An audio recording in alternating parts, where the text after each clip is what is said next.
आप सभी का आइए शुरू करते हैं आपका प्रोग्राम कॉफी पर कुरुक्षेत्र। मैं हूं सौरभ शर्मा, आपके साथ बातें करेंगे खुलकर और वो बताएंगे आपको जो कोई और नहीं बताता। बात आज करेंगे राहुल गांधी को हुआ क्या है। आप कहेंगे कि राहुल गांधी को होना क्या है। राहुल गांधी जिस किस्म की बातें कर रहे हैं, बल्कि मैं यूं कहूं कि अब वो जिस भाषा में अपनी बात को कह रहे हैं, इससे तो लग रहा है कि अब नेक्स्ट लेवल पर राहुल गांधी अब अपने सारे राजनीतिक आरोपों को ले गए। ऐसा क्यों, डिटेल में आपको बताएंगे, उसकी वजह भी समझने की कोशिश करेंगे और वजह आज उस व्यक्ति से समझने की कोशिश करेंगे जिसने राहुल गांधी को बहुत नजदीक से देखा है और अब जो वो कहते हैं तब शायद सिर्फ महसूस करते थे, बोल नहीं पाते थे, अब बोल भी रहे हैं। आचार्य प्रमोद कृष्ण जी प्रोग्राम में आए आज। आचार्य जी बहुत स्वागत है आपका। धन्यवाद। ठीक ही बोला ना, मतलब आप जब जो पहले महसूस थे अब बोल रहे हैं। कुछ तो आप सही कह रहे हैं और कुछ आप गलत कह रहे हैं। उसकी बात अभी डिटेल में। अजीत द्विवेदी जी हमारे साथ हैं, सीनियर जर्नलिस्ट। अजीत जी बहुत स्वागत है आपका। और शांतनु गुप्ता जी हमारे साथ हैं। शांतनु जी बहुत स्वागत है आपका। मैंने क्यों कहा ये सवाल, क्योंकि राहुल गांधी वोट चोरी, चलिए SIR पर बोला, एक बार दो बार वो कुछ प्रमाण लेकर के आए थे, वो इलेक्शन कमीशन ने प्रेस कॉन्फ्रेंस कर दी, सब हो गया। अब वो तू तड़ाक पे आ गए। नरेंद्र मोदी को ट्रंप ने फोन किया और कहा सुन, ये जो कर रहा है बंद कर दे, और 5 घंटे में नरेंद्र मोदी ने सब बंद कर दिया। अमित शाह कह रहा था कि 40-50 साल भाजपा रहेगी, उसे कैसे मालूम है, ये भाषा नहीं है प्रधानमंत्री होगी।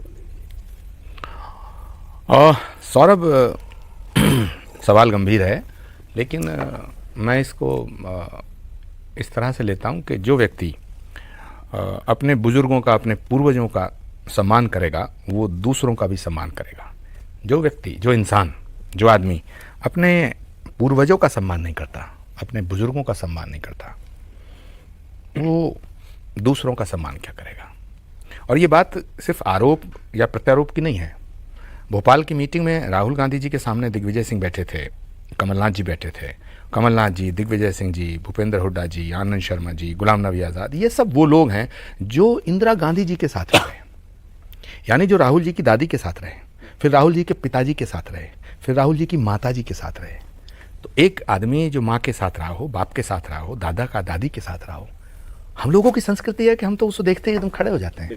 हमारे पिताजी का साथ रहा कोई व्यक्ति मिल जाए, मैं कल की धाम के निर्माण में जुटा हूँ, कल की पीठ का पीठाधीश्वर हूँ, लेकिन मैं खड़े होकर प्रणाम करता हूँ। मैं नहीं करता हूँ, ये हमारी संस्कृति है, ये हमारे संस्कार हैं। तो मुझे लगता है कि उनकी परवरिश में शायद वो बातें नहीं हैं जो आप कह रहे हैं, जो आप सोच रहे हैं। संस्कार, उन्होंने कहा कि हमारे यहाँ 3 तरह के घोड़े, एक बारात का घोड़ा, एक बूढ़ा घोड़ा, एक लंगड़ा घोड़ा। सोचो, कमलनाथ जी, दिग्विजय सिंह जी कभी राहुल जी को राहुल नहीं कहते हैं, क्योंकि मैं तो रहा हूँ उनके साथ, सबके सब राहुल जी, पीछे भी राहुल जी कहते हैं। और वो किस तरह से बोले उनको। कमलनाथ जी आज 78 साल के हो गए भाई, दिग्विजय सिंह जी 78 साल के हो गए, 80 को छूने जा रहे हैं, 2-2 बार, एक बार 2-2 बार चीफ मिनिस्टर रहे। गुलाम नबी आज़ाद, कितने नाम लें। तो मुझे लगता है कि आप जो उनके पिताजी के साथ रहे, वो उनका सम्मान नहीं करते, तो नरेंद्र मोदी जी का सम्मान कहां से करेंगे। देखिए, हमने आज वॉल पर क्या लिखा, 40 साल बीजेपी राज, क्वेश्चन मार्क हमने लगाया, क्योंकि हमारा फर्ज है लगाना, क्योंकि हमें नहीं मालूम आगे क्या होगा। राहुल गांधी कह रहे हैं अमित शाह जी को मालूम था, जी उन्होंने नहीं लगाया था, मैं लगा रहा हूं। अमित शाह ने कहा था कि 40-50 साल अभी भाजपा रहेगी, उन्होंने उसको वोट चोरी से जोड़ा कि अब मुझे समझ में आ रहा है कि अमित शाह ने ऐसा क्यों कहा था, ये बात है। लेकिन जिस ढर्रे पर इस वक्त कांग्रेस पार्टी चल पड़ी है, कहीं ये बात सच ना हो जाए। ये मैं इसलिए कह रहा हूं, आप बीमारी का डायग्नोसिस नहीं करेंगे तो इलाज कैसे करेंगे। कांग्रेस क्यों सत्ता में नहीं आ रही है, अगर आपका जवाब यह है कि वोट चोरी होता है, तो फिर तो होता ही रहेगा। बिल्कुल आप ठीक कह रहे हैं सौरभ जी। समस्या क्या है, 2 दिन से जो राहुल गांधी बोल रहे हैं, उन्होंने 2 दिन कहा जब प्रियंका गांधी उनके साथ थी, सुपौल, अररिया में भी कहा, दरभंगा में भी कहा, उसके आगे दरभंगा में भी कहा और उसके बाद मुजफ्फरपुर में भी कहा कि 2012 में गुजरात चुनाव में वोट चोरी करके नरेंद्र मोदी जीते। फिर उन्होंने कहा कि वो कंटिन्यू हुआ, 2014 में भी वोट चोरी करके लोकसभा चुनाव जीते, 2012, 2014। अब आप सोचिए, उस समय कांग्रेस पार्टी की सरकार थी, मनमोहन सिंह और कांग्रेस ज्यादा सीटों के साथ आई थी, 206 सीट लेकर कांग्रेस की सरकार बनी थी। और उस समय ये कोई 3 लोगों की कमेटी चुनाव आयुक्त नहीं चुनती थी, उस समय सीधे सरकार चुनती थी। सरकार ने नियुक्त किया था संपत साहब, जहां तक हमको ध्यान है, VS संपत साहब मुख्य चुनाव आयुक्त थे। वो कुरैशी साहब के कुरैशी के बाद ही बने थे, जून 2012 में, जो 15 तक रहे थे। तो संपत साहब मुख्य चुनाव आयुक्त थे, जिनको हैंडपिक किया था कांग्रेस पार्टी की सरकार ने। कोई 3 लोगों की कमेटी नहीं थी, कोई लीडर ऑफ अपोजिशन नहीं था, सीधा सरकार ने चुना था। अब कांग्रेस की सरकार, उसके चुने हुए चुनाव आयुक्त और इसके बावजूद आप कह रहे हैं कि गुजरात में भी वोट चोरी हो गई और फिर 2014 में भी चोरी वोट कर ली। हो गई। तो ये तो आप अपनी अक्षमता, अपना सब कुछ बता रहे हैं कि जो आप कुछ नहीं नजर रखे हुए थे, आपकी नजरों के सामने वोट चोरी हो गया। नहीं अजीत जी, मुझे नहीं लगता है वही कह रहे हैं। उनकी इस बात से ये प्रमाणित होता है कि वो समझ ही नहीं रहे कि वो बोल क्या रहे हैं। वो तो ठीक है, ये बात वो समझ रहे हैं, हम यही इसी पर आ रहे थे कि उन्होंने ऐसा क्यों कहना शुरू किया है। कहना इसलिए शुरू किया है क्योंकि जब वो कहते थे कि वोट चोरी कर रहे हैं नरेंद्र मोदी, तो लोग ये लॉजिक दिया लोगों ने, और बड़ा लॉजिकल बात है, लोगों ने कहा कि वोट चोरी कर लिया सर्वशक्तिमान प्रधानमंत्री, जिससे पावरफुल प्राइम मिनिस्टर हाल के इतिहास में नहीं रहा है, वोट चोरी करके 303 से 240 आ गया और आप 53 से बढ़ के 52 से बढ़ के 99 हो गए। तो उसके काउंटर में उन्होंने ये लॉजिक दिया है कि पहले से ही वोट चोरी चल रही है और वो चल रहा है, वो वोट चोरी से ही 303 आया। अच्छा जी, आपको क्या लगा ये जब उन्होंने पहली बार ये वोट चोरी की बात की कि यार ये जो कुछ राहुल जी कह रहे हैं, कुछ बात में दम हो सकता है, जांच तो हो, पता तो चले, या आपको लगा था कि नहीं इनको किसी ने सिखा दिया ये? देखिए सौरभ, इसमें दो बातें हैं। पहली बात तो ये है कि एक बार उन्होंने कहा कि ईवीएम की वजह से सब कुछ गड़बड़ हो रहा है। दूसरी बात अब वो कह रहे हैं कि वोट चोरी करता है इलेक्शन कमीशन, यानी पहले ईवीएम खराब थी, है ना, तो वो अपनी बात में ही कॉन्ट्राडिक्टरी स्टेटमेंट दे रहे हैं कि यदि ईवीएम का विषय है तो दूसरा विषय हो गया, अब वोट चोरी करके इलेक्शन कमीशन आपको जिता रहा है। तो सवाल ये होता है कि 2014 में पूरी सरकार, जैसा द्विवेदी जी ने कहा, पूरी सरकार, पूरा तंत्र आपका था। अब उस समय किसने वोट चोरी किया? आप 14 में क्यों हारे? 19 में हार हो गई आपकी तो ठीक है, हम ये समझ सकते हैं, 14 में क्यों हारे? दूसरा, 2017 में राहुल गांधी कांग्रेस के प्रेसिडेंट थे, उत्तर प्रदेश में मुख्यमंत्री अखिलेश यादव थे, दोनों मिलकर चुनाव लड़े। यूपी के तो उत्तर प्रदेश में डीएम आपके थे, एसपी आपके थे, डीआईजी आपके थे, डीजीपी आपके, होम सेक्रेटरी आपके, पूरा तंत्र आपका, तो आप दोनों मिल गए, तो आप क्यों हारे? प्रचंड बहुमत से बीजेपी की सरकार बनी। तो क्या उसमें वोट चोरी हुआ या उसमें वोट लूटा गया? तो बिना लोकल एडमिनिस्ट्रेशन की सपोर्ट के कैसे लूटा गया? ठीक है, तो सवाल इसका है कि हम ऐसा मान रहे हैं, जैसे आप ऐसे कह रहे हैं कि वो समझ नहीं पा रहे हैं। पहले मैं भी यही समझता था कि वो ना समझ है मैं भी यही समझ रहा था कि वो ना समझ है, उनकी समझ का फेर है। अब मुझे लगता है ये बहुत बड़ी कॉन्स्पिरेसी और एक षड्यंत्र का हिस्सा है। ये जो हो रहा है, नरेंद्र मोदी का अपमान करना, चुनाव आयोग का अपमान करना, चुनाव आयोग को लुटेरा बताना, चुनाव आयोग को वोट चोर बताना, चुनाव आयोग को बेईमान बताना, तो अगर चुनाव आयोग बेईमान है, अगर चुनाव आयोग लूट कर रहा है, झूठा है, तो फिर आप लोकसभा के सदस्य कैसे हैं? तेलंगाना में, कर्नाटक में, हिमाचल में, तीनों जगह कांग्रेस की सरकार चल रही है, इसी चुनाव आयोग के द्वारा जारी किए गए सर्टिफिकेट के द्वारा आधार पर चल रही है। तो उत्तर प्रदेश के अंदर अभी चुनाव हुआ 2024 में लोकसभा का, जब उत्तर प्रदेश में 35 से ज्यादा विपक्ष ने सीटें जीती। ये सारे के सारे जो एमपी हैं, इंक्लूडिंग अखिलेश यादव, डिंपल यादव, अयोध्या फैजाबाद का चुनाव, अवधेश प्रसाद, ये सब लोग लोकसभा के सदस्य इसी चुनाव आयोग के द्वारा जारी किए गए सर्टिफिकेट के आधार पर बने। तो या तो आप पहले लोकसभा से इस्तीफा दो, सुक्खू जी को हिमाचल के चीफ मिनिस्टरशिप से इस्तीफा दे, सिद्धरमैया इस्तीफा दे, रेवंत रेड्डी इस्तीफा दे, और ये जो आज बोले बिहार में जाके, कौन? स्टालिन, ये भी इसी चुनाव आयोग के द्वारा जारी किए गए सर्टिफिकेट के आधार पर चीफ मिनिस्टर हैं। ये क्या तमाशा देश में चल रहा है सौरभ? सवाल गलती राहुल गांधी की नहीं है, गलती उन बेचारे भोले भाले लोगों की है जो इनकी साजिश और इनके इस षड्यंत्र को समझ नहीं पा रहे हैं। और ये बहुत बड़ी साजिश है। एक आदमी एक बार गलती करे, 2 बार गलती करे, 3 बार गलती करे, चौथी बार उसको गलती नहीं मानना चाहिए, उसे षड्यंत्र मानना चाहिए। और षड्यंत्र क्या है? षड्यंत्र है इस देश को तोड़ने का। इसे हल्के मत लीजिएगा, और मेरी बातें हल्के में लेनी भी नहीं चाहिए। मैंने बहुत दिनों पहले कहा था कि कांग्रेस में प्रियंका गांधी का, ज्योतिरादित्य सिंधिया का और सचिन पायलट का कोई भविष्य नहीं है। तब लोगों ने हल्के में लिया, लेकिन वो फिर दिखाई दिया। जिस जिस बात को मैंने बोला जी, वो प्रमाणित हुई, वो सत्य हुई। आज मैं कह रहा हूं ये षड्यंत्र है। हाँ, मैं वही पूछ रहा हूं। षड्यंत्र कैसे? इस देश को तोड़ने का। कैसे तोड़ना है? जाति के नाम पे तोड़ो, भाषा के नाम पे तोड़ो, यात्रा करो भारत जोड़ो के नाम पे, लेकिन भारत को तोड़ने वाले और भारत तेरे टुकड़े होंगे इंशा अल्लाह का नारा लगाने वालों के साथ रहो। यात्रा करो भारत जोड़ो, नियत है भारत तोड़ो। जितने भारत को तोड़ने वाली शक्तियां हैं, तोड़ने वाले तंत्र हैं, सब राहुल जी के नजदीक है। अच्छा जी, मैं इससे राहुल गांधी को क्या फायदा? चलिए मैं पूछता हूं भाई, जाति की बात करके सत्ता मिल जाए इसलिए कोई जाति जाति कर रहा है, ये माना जा सकता है। लोगों ने जाति के नाम पे सत्ता ली है। बीजेपी ने ये बात कही कि ये देश में आग लगाना चाहते हैं, मारकाट मचाना चाहते हैं, बांग्लादेश पाकिस्तान बनाना चाहते हैं। मैं कह रहा हूं इससे अपोजिशन को क्या फायदा है? फायदा है। क्या? किसी आदमी को खत्म करने से पहले, किसी आदमी को अगर आप डायरेक्ट लड़के नहीं तोड़ पा रहे हैं तो उसकी इमेज खराब कर दो। राहुल गांधी जब भी विदेश जाते हैं तो कहते हैं लोकतंत्र मर गया, भारत का लोकतंत्र मर गया, भारत की न्यायपालिका मर गई, भारत में न्याय नहीं है, भारत का चुनाव आयोग बेईमान है। इससे नुकसान किसका हो रहा है? इससे नुकसान इस लोकतंत्र का हो रहा है, भारत की छवि धूमिल हो रही है। मैं इस बात को कोई आरोप प्रत्यारोप नहीं लगा रहा, उनके सारे बयान उठाइए ना आप पिछले 4-5 सालों के। पहले उन्होंने कहा मैं हिंदुत्व को खत्म कर दूंगा, फिर कहा कि मैं हिंदुओं के खिलाफ नहीं हूं लेकिन हिंदुत्व को मिटाना चाहता हूं। जब आपके हक में फैसला होता है तो लोकतंत्र जिंदा हो जाता है, और जब आप जहां चुनाव हार जाते हैं तो वहां सब कुछ मर जाता है। वो भारत की डेमोक्रेसी को, भारत के पूरे स्वरूप को, भारत की छवि को बिगाड़ना चाहते हैं। इसलिए मैं कह रहा हूं ये भारत को तोड़ने के लिए पहले भारत को कमजोर करना जरूरी है। अच्छा ठीक है, एक बयान आपका मैं पढ़ूंगा। शांतनु जी नहीं आ पा रहा हूं, 1 मिनट बस। आपने कहा राहुल गांधी, मुझे भी पहले लगता था कि ना समझ है, इसलिए जो कुछ बोल जाते हैं। कल का आपने जो स्टेटमेंट दिया 2-1 रोज पहले कि ये वोट चोर चिल्लाने वालों को ये याद रखना जरूरी है कि राफेल चोर और चौकीदार चोर का नारा भी, ये आचार्य जी के शब्द हैं, महामूर्खानंद महाराज महामंदबुद्धि सिंह की उपज थी। मैं मान रहा हूं कि आपने राहुल गांधी के लिए कहा, आपने नाम नहीं लिया है, तो साफ लग रहा है उसी के लिए। अब कोई महामूर्ख हो सकता है, महामूर्ख हो तो वो साजिश कैसे करेगा?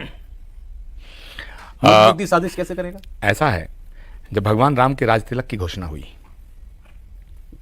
तो कैकेयी राम को बड़ा प्यार करती थी, लेकिन वह मंथरा थी।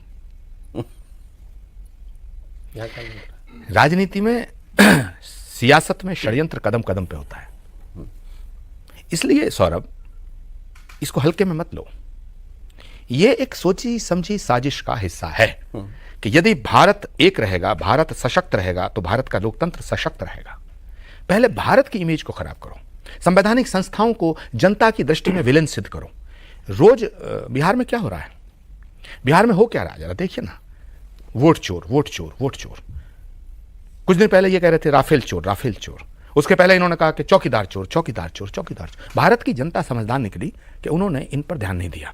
मैं ये कहना चाहता हूं कि इनका टारगेट क्या है, ये टारगेटेड हमला कर रहे हैं। वो भारत की जनता की समझदारी है कि उन्होंने चौकीदार चोर का नारा फेल किया, उन्होंने राफेल चोर फेल किया, वो वोट चोर भी फेल कर देंगे।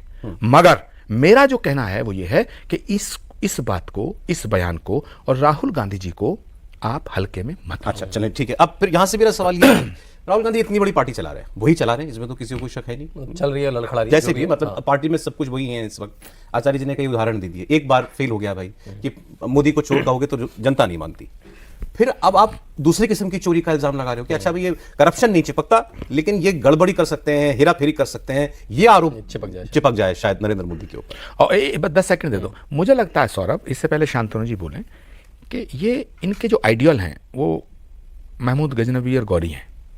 इनको लगता है कि वो 16 बार आक्रमण किया, सफल नहीं हो पाया, उसके बाद पृथ्वीराज चौहान हारे, तो लगातार करते रहो, अटैक करते रहो, एक दिन तो कामयाब होंगे। ये ऐसी सोच आपको उनकी लगती है? मेरे ख्याल इस कार्यक्रम की यही खूबी है कि हम उसके जड़ पे जाते हैं। तो ये जो आपने प्रश्न उठाया पिछले 20 मिनट में कि राहुल गांधी अति मूर्ख, जो आपने सुंदर सा शब्द बोला, अति मूर्खानंद हैं, बेवकूफ हैं, पप्पू हैं, या फिर ये एक चाल है। ये बड़े 2 क्वांटम है इसके बीच में। आपको लगेगा कि इतनी बेवकूफ़ी वाली बात कैसे कह सकता है कोई कि अरुण जेटली ने मुझे कृषि कानून के अगेंस्ट में कहा, जब वो तो उनके मरने के बाद आए। इतनी बेवकूफ़ी वाली बात कोई कैसे कह सकता है कि 2012 का चुनाव, 14 का चुनाव जो उनकी सरकारों में, अखिलेश जी के साथ सरकारों में, कैसे कह सकता है?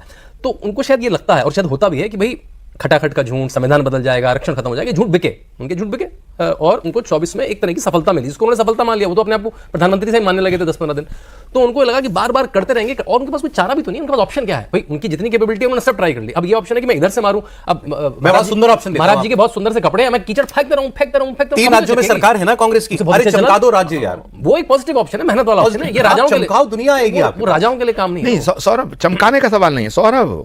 अगर मेरा जो सवाल है बहुत गंभीर है पूरे देश के सामने, यदि चुनाव आयोग चोर है तो आपकी सरकार कैसे चल रही है? आप लोकसभा में सदस्य क्यों हैं?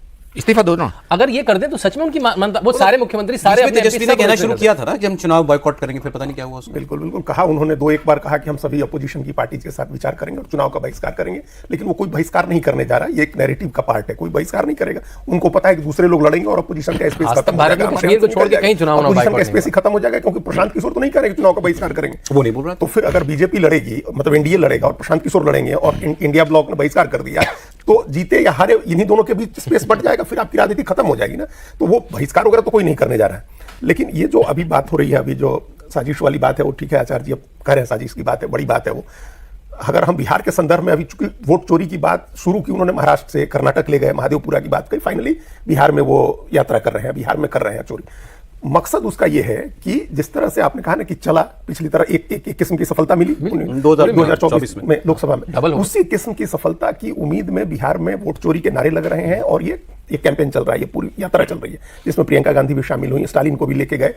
और नैरेटिव वही है। आप देखिए प्रियंका गांधी ने क्या कहा अपने भाषण में कि आपकी पहचान चली जाएगी, आपका राशन चला जाएगा, आपकी सामाजिक सुरक्षा की सारी चीजें चली जाएंगी। आप फियर जो संविधान में, संविधान नहीं था, संविधान तो खतरे में है, एक अमूर्त सी चीज है। जब आपने कहा कि आरक्षण छीन लिया जाएगा, तो ये बात लोगों को अपील की, संविधान अपील उतना नहीं कर रहा था कि संविधान खतरे में है, आरक्षण छीन जाएगा।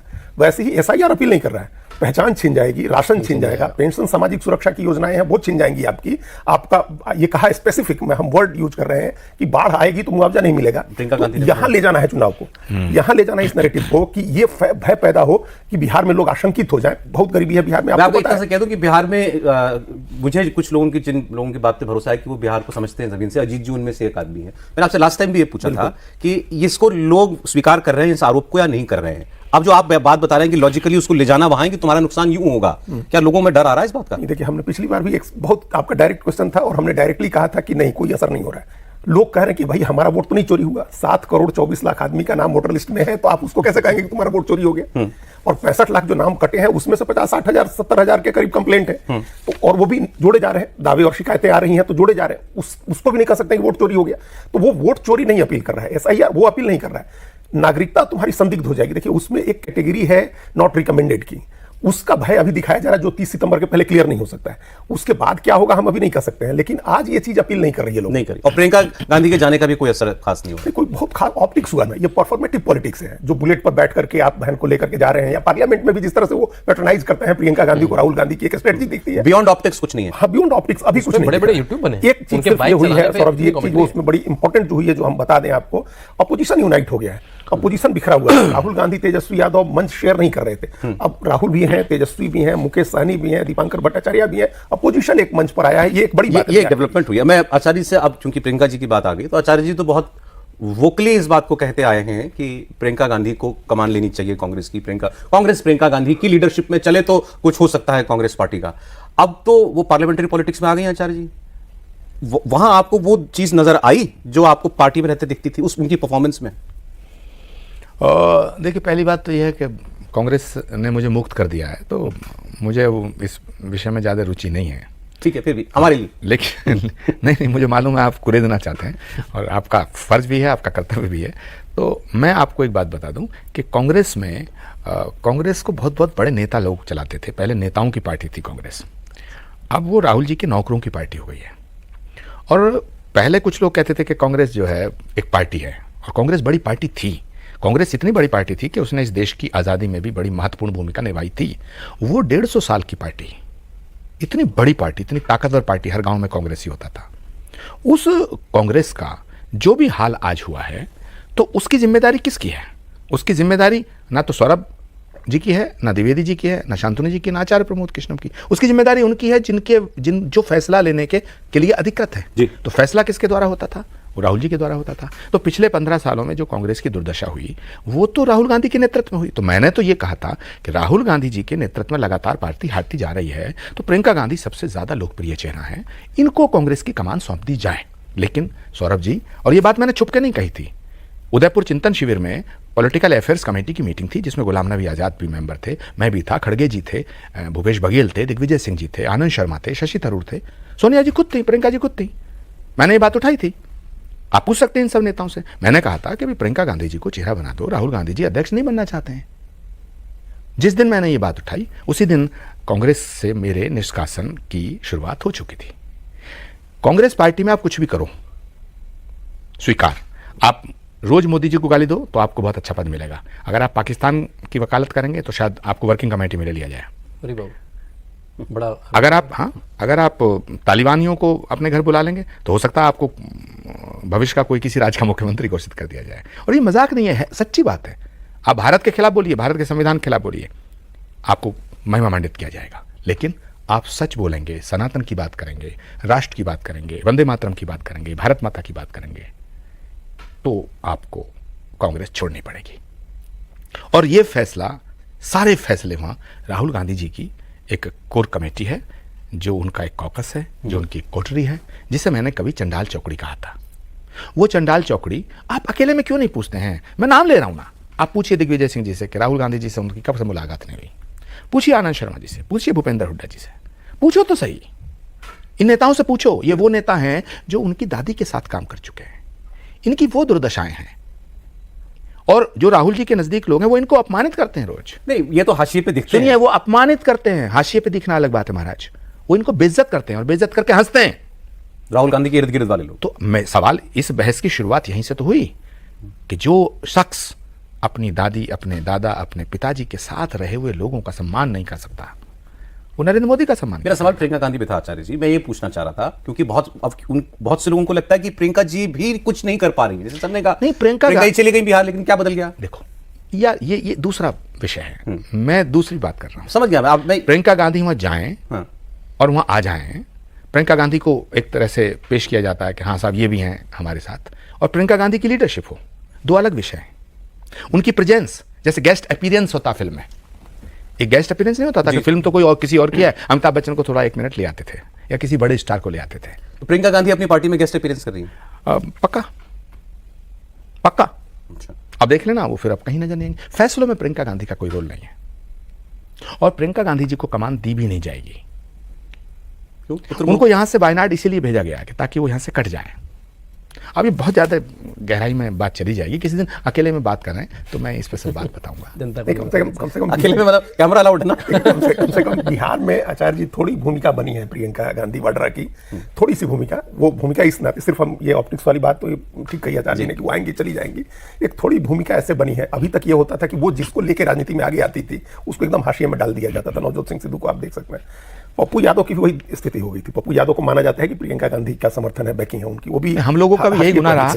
लेकिन हम भी गुनाहगार हैं। लेकिन इस पप्पू यादव को वापस से फिर मेनस्ट्रीम किया गया है। वो भले मजबूरी में हो, लालू यादव ने भी स्वीकार किया, यादव ने भी स्वीकार किया। उस दिन उनकी कॉन्स्टिट्यूएंसी में थे, जैसे सासाराम में हुआ। सासाराम में जिस दिन शुरू हुई रैली, जिस दिन थी पहली रैली और यात्रा शुरू हुई सासाराम में, जगजीवन राम बाबू, जगजीवन राम का क्षेत्र है, वहां लालू यादव के साथ उनका पैचअप दिखाया गया। फिर पूरा अररिया, सुपौल, मधेपुरा सब जगह हुआ, उनको उनकी वापसी हुई है, मेन स्ट्रीम हुए हैं। उसके बाद प्रियंका गांधी गई हैं, सुपौल से शुरू किया। अब इसमें कितना रोल प्रियंका जी का और कितना पप्पू जी को लाना मजबूरी, दो ये भी मजबूरी में ही सही, लेकिन ये माना जा रहा है कि उनके एक व्यक्ति को एडजस्ट किया गया। अच्छा, मेरा आपसे भी सवाल है, आचार्य जी से भी वही सवाल होगा।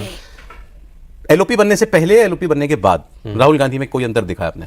देखिए, मैं पार्लियामेंट्री डेटा में उनकी अटेंडेंस क्या है, क्वेश्चन क्या है, तो उनकी अटेंडेंस वैसे नहीं पूछा सदनों में, पहले वहां से शुरू करता हूँ, 10%, 20%, मैक्सिमम हो तो 40% हुआ करती थी। अब वो कम से कम 60-70% को सदन में तो आना पड़ता है। अब उनके भाषण थोड़े से कोहेरेंट हो गए हैं, वो एक चीज लेके आते हैं, सदन में रहते हैं, सोते नहीं हैं, जगते नहीं, उतना उससे ज्यादा नहीं, मतलब बिल्कुल जैसे बेसिक मिनिमम। प्रियंका जी की बड़ी कम है। प्रियंका जी ने जैसे अभी क्वेश्चन 63 एवरेज क्वेश्चन पूछे गए हैं अभी संसद में, इन्होंने 5 क्वेश्चन पूछे बस। 20 एवरेज एमपीज ने डिबेट करी, उन्होंने 7 में, तो उनको करने नहीं दिया जा रहा है, उनकी काबिलियत नहीं है, ये पता नहीं। कुछ लोगों को लगता है राहुल जी लीडर ऑपोजिशन बनने के बाद ज्यादा अग्रेसिव हो गए, आक्रामक हो गए, ऐसा है क्या? सौरभ जी, राहुल गांधी जी को आप समझ नहीं रहे हैं, वो टोटली एबनॉर्मल इंसान है। उप्स, एबनॉर्मल? उनकी कोई भी हरकत नॉर्मल है क्या? वो जिस तरह मंच पे आते हैं, जिस तरह लोगों से मिलते हैं, जिस तरह इंटरेक्शन करते हैं, डोले शोले दिखा करके, वो क्या करना चाहते हैं? अब सुप्रीम कोर्ट ने क्या कहा? मैं तो हैरान हूं, इस देश की मीडिया अभी भी राहुल गांधी की बातों को जो है उसकी गहराई में नहीं जा रही है। सुप्रीम कोर्ट ने उस बात को चेक किया कि आप कहते हैं कि चीन ने 2000 वर्ग किलोमीटर जमीन कब्जा लिया, आपको शर्म नहीं आती? अरे भाई, भारत की चारों सीमाओं से आप लगाओ ना, 2000 किलोमीटर का जो दूरी है वो तो दिल्ली तक आ जाती है। लेकिन 5 साल से शिगुफा चल रहा था। आफ्टर ऑल सुप्रीम कोर्ट ने इस बात को कैच किया। मैं तो पहले से ये बात समझ रहा था, ये आदमी क्या कह रहा है।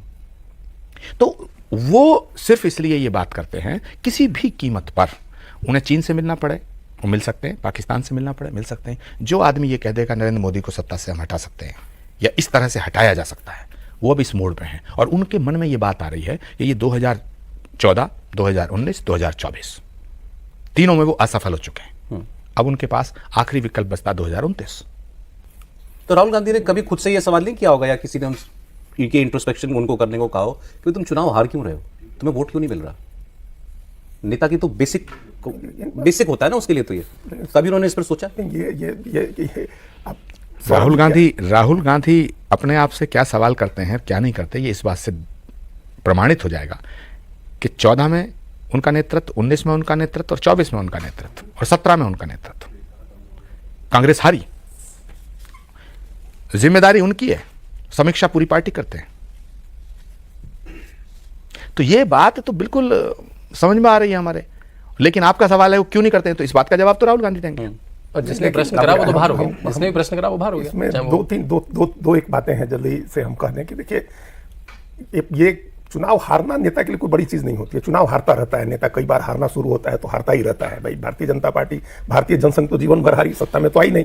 फिर भारतीय जनता पार्टी बनी, बरसों तक हारी, तब सत्ता में आई। अटल बिहारी वाजपेयी कितने चुनाव हारे, उनके नेतृत्व में बीजेपी कितने चुनाव हारी। राम मनोहर लोहिया कितना चुनाव जीता सके, एक बार एमपी रहे सिर्फ। तो कोई नेता कितनी बार जीता, उसके नेतृत्व में पार्टी कितनी बार जीती, इससे नेतृत्व की, ये नेतृत्व के आकलन की कसौटी नहीं है। अनेक नेता मर गए बिना सत्ता में आए हुए। कर्पूरी ठाकुर जिनको इतिहास याद रखेगा, सिर्फ 2.5 साल मुख्यमंत्री रहे। तो ये नहीं, और नीतीश कुमार 20 साल से हैं, तो हो सकता है कि इतिहास के फुटनोट में चले जाए लोग जो 20 साल रहे, और जो एक बार जीता वो इतिहास में लिखा जाए। वो इशू नहीं है। चुनाव हारे, इंट्रोस्पेक्शन करना चाहिए उनको, कई कारणों से हारते रहे, बहुत सारे चुनाव हारे। उससे उनके लीडरशिप की कसौटी पर हम उनका नेतृत्व, उनका जो अभी जो दूसरे सवाल आ रहे हैं ना, उन सवालों पर हम लोग जो विचार कर रहे हैं। चुनाव हो सकता है आगे जीत जाए कभी। अब ये लोग, वो लीडर ऑफ अपोजिशन है, उनका काम है सवाल पूछना। सौरभ जी, सवाल पूछना, सवाल उठाना। भारत की जमीन कब्जा हो गई, ये वो ये नहीं कहेंगे तो क्यों, कौन कहेगा? मैं कह रहा हूं कोई प्रॉब्लम नहीं, पूछे। हाँ, तो ये सवाल पूछने में दिक्कत नहीं होनी चाहिए कि वो सवाल पूछ रहे हैं। उनके बिहेवियर के बारे में निजी तौर पर कुछ आचार्य जी जानते हैं, वो हम नहीं जानते। लेकिन as a leader of opposition, वो जो जिस तरह से पार्लियामेंट में एक्ट कर रहे हैं या सवाल पूछ रहे हैं, उसमें वो उसी तरह से करता है। दूसरा लीडर ऑफ अपोजिशन भी वैसे ही करता है। भारतीय जनता पार्टी की तरफ से भी जब Sushma Swaraj leader of opposition थी तो इसी तरह के सवाल होते थे कि नहीं होते? आपको राहुल गांधी की मतलब इलेक्टोरल बिहेवियर में कोई प्रॉब्लम नहीं दिखती, मतलब पॉलिटिकल बिहेवियर में? पॉलिटिकल बिहेवियर में देखिए, अपोजिशन ऐसे ही बिहेव करता है। समस्या दूसरी है। समस्या यह है कि जब वो यकीन करने लगेंगे कि हम अपनी कमजोरी से नहीं हार रहे हैं बल्कि वोट चोरी से हार रहे हैं, तो ये समस्या है। आप अपनी कमजोरी से चुनाव हार रहे हैं, आपका संगठन नहीं है, आप संगठन नहीं बना रहे हैं। गुजरात में जो कहा क्या राहुल गांधी, उन्होंने संगठन बनाया क्या? गुजरात में संगठन नहीं बना रहे हैं। आपका संगठन नहीं है, आपके पास लीडरशिप नहीं है, आप अच्छे नेताओं को आगे नहीं ले आ रहे हैं। जो अच्छे नेता हैं उनको आप खत्म कर रहे हैं और चापलूसी करने आसपास घूमने वाले नेता आपके आगे आ रहे हैं। ये कमियां हैं, ये इसको समझिए। आप वोट चोरी से नहीं हार रहे हैं। अच्छा जी, सहमत नहीं? मैं द्विवेदी जी से सहमत नहीं हूं। उसका कारण यह है कि राहुल गांधी जी की तुलना ना तो कर्पूरी ठाकुर से हो सकती है, न जयप्रकाश नारायण से हो सकती है। चुनाव हारना जीतना, ये इससे मैं सहमत हूं कि चुनाव हारना और जीतना नेता की कसौटी। आपने जो इस पर काउंटर क्वेश्चन किया, मैं यहाँ द्विवेदी जी से सहमत हूं कि कुछ लोग हैं जो चुनाव लगातार नहीं हारे हैं तो भी कोई बात नहीं, नहीं लड़े तो भी कोई बात नहीं। महात्मा गांधी कभी कोई चुनाव नहीं लड़े, लेकिन वो देश के नेता। बट मेरी प्रॉब्लम ये नहीं है कि वो बीजेपी के खिलाफ है। मेरी शिकायत और मेरे जो मानना है वो ये है कि वो भाजपा से लड़ें, कोई दिक्कत नहीं, वो भारत से क्यों लड़ रहे हैं? कभी राहुल गांधी जी को आपने सुना है भारत माता की जय बोलते हुए? नहीं, मुझे सबसे ज्यादा खराब तब लगा था। मैं तो आपकी बात को सौरभ जी, अच्छा बताइए ना, उनकी कितनी स्पीच होंगी? सैकड़ों, हजारों। एक स्पीच में बताओ राहुल गांधी ने कहा भारत माता की जय, एक स्पीच में बताओ कहा वंदे मातरम। आर्मी के कुछ ग्रुप्स की नहीं, बताइए ना, एक देश का नेता एलओपी भारत माता की जय, वंदे मातरम। तो 15 अगस्त में वैसे अब एकदम से आप कह रहे थे कि याद मुझे भी नहीं आ रहा है, लेकिन नहीं, देखिए ये बात हो गई। मैं वो देश के खिलाफ है नहीं है, ये तो आप रहे साथ में। अरे साहब, भारत की नई संसद का उद्घाटन हुआ, उसका विरोध करने की क्या जरूरत थी? मैं आपको ये बताता हूं, वो संसद भाजपा की थी भारत की। और उस दिन मैंने सच में सोचा कि राहुल गांधी ये क्यों कर रहे हैं, जब ऑपरेशन सिंदूर में आपकी जंग अभी अभी सीज फायर हुआ है और आप पूछते हो आपके कितने जहाज गिर गए। आप अब देश के विदेश मंत्री पर आरोप लगाते हो कि इन्होंने मुखबिरी कर दी पाकिस्तान को। मतलब वो मोमेंट ऐसा था कि मैंने कहा यार ये मतलब कौन कह रहा है इनसे? भाई सौरभ जी, बात तो अभी ये विषय आया, एक बार गलती हो, 2 बार गलती हो माना जा सकता है। आप बार बार देखिए ना, पूरा एक क्रोनोलॉजी समझिएगा। हैं, जब वो हुआ था बालाकोट, तब क्या हुआ था? सिंदूर हुआ, तब क्या हुआ? भारत के प्रधानमंत्री ने संसद में बोला, ट्रंप जो बोलेगा उस पर यकीन करेंगे, सोरोस जो बोलेगा उस पर यकीन करेंगे, चीन जो बोलेगा उस पर यकीन करेंगे, पाकिस्तान का अगर कोई आदमी पार्लियामेंट में बोलेगा उसका यकीन करेंगे। भारत के प्रधानमंत्री को बदनाम होना चाहिए। भारत का प्रधानमंत्री बदनाम होगा। भारत की संवैधानिक संस्था, जिस संविधान के लिए घूम रहे हैं आप, उसी संविधान ने शक्तियां दी हैं सुप्रीम कोर्ट को। उसी संविधान के द्वारा चुनाव आयोग चल रहा है, उसी संविधान से लोकतंत्र चल रहा है। आप संविधान के, कोई ये कहे सौरभ जी आप तो बहुत अच्छे हैं लेकिन आपका ये सारा संस्थान गलत है, तो फिर आप गलत हुए ना। आज आचार्य जी से, शांतनु जी से, द्विवेदी जी से बहुत सारी बातें हुई। जो आचार्य जी की हमारी आधा घंटा बातचीत का क्रक्स अगर कहें एक लाइन में, तो वो जो कहना चाह रहे हैं कि राहुल गांधी नरेंद्र मोदी से नफरत करते हैं और नरेंद्र मोदी को प्रधानमंत्री पद से हटाने के लिए वो कुछ भी कर सकते। ये आपने बात कही, तो सोचें इस बारे में हम। और आपने कहा बड़ी बारीक नजर रखनी चाहिए राहुल गांधी के ऊपर। फिर येलो पिया हमारे, हम तो रखते ही, हमारा काम है। ठीक बात है। आचार्य जी बहुत धन्यवाद, आपने हमारे लिए समय निकाला। मैं शुरुआत पे उनकी इंट्रोडक्शन में बोलना भूल गया था, तो सुधार लेता हूं, क्योंकि वो पॉलिटिकल आदमी नहीं रहे, काल की पीठाधीश्वर हैं। आप आए हमारे लिए प्रोग्राम में, बहुत नहीं, धन्यवाद। कल की पीठाधीश्वर होकर भी राष्ट्र की बात करना नहीं, ये हमारा अधिकार है। बहुत धन्यवाद आपका, बहुत शुक्रिया। शांति जी बहुत धन्यवाद। कॉफी पर